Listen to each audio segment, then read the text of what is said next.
Toshkentda Favqulodda vaziyatlar vazirligi akademiyasi tomonidan aholi va hududlarning seysmik xavfsizligini ta'minlashning dolzarb muammolari mavzusida xalqaro ilmiy-amaliy anjumani o'tkazildi. Hozir shu haqda.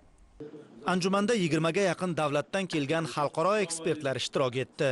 Asosiy maqsad aholi va hududlarni seysmik xavf-xatarlardan himoya qilishning ilmiy va amaliy yechimlarini topish, zamonaviy zilzilabardosh qurilish texnologiyalarini amaliyotga joriy etish, qutqaruv xizmatlari va aholi harakatlarini muvofiqlashtirish, axborot texnologiyalaridan samarali foydalanish hamda xalqaro hamkorlikni mustahkamlashdan iboratdir.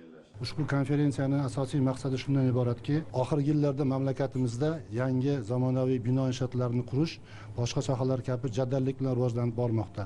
Bu o'z-o'zidan kelib chiqadiki, bino va inshootlarda aholini harakatlanish xavfsizligini ta'minlash, mahalliy va xalqaro tajribalarni o'zaro bir-birimizda almashishdan iboratdir. Shu jumladan favqulodda vaziyatlarda aholini himoya qilish, ularning xavfsizligini ta'minlash, zamonaviy bino inshootlarini qurish barobarida aholimizda o'sha favqulodda vaziyatlarda harakat qilish madaniyatini shakllantirish, ularda bilim va ko'nikmalarni oshirishdan iborat. Ushbu konferensiyada olingan bilim va ko'nikmalarni keyinchalik o'sha mamlakatimizda seysmologiya sohasini rivojlantirish uchun alohida xizmat qiladigan muhim yangi ilmiy ishlanmalar, tashabbuslar va g'oyalarni o'z ichiga olgan. Muloqotda seysmik xavfsizlik sohasidagi ilmiy tadqiqotlar taqdim qilindi. Hududimiz seysmik jihatdan xavfli joylashganligi bois barchada alohida mas'uliyat bo'lishi zarurligi, zilzilaga oldindan tayyorgarlik ko'rish, oqibatlarni kamaytirish va aholi xavfsizligini ta'minlash masalasi bugungi kunning eng ustuvor vazifasi hisoblanishi qayd etildi. Bu borada esa akademiyada mutaxassislarni chuqur o'qitish maqsadida yangi ilmiy izlanishlar,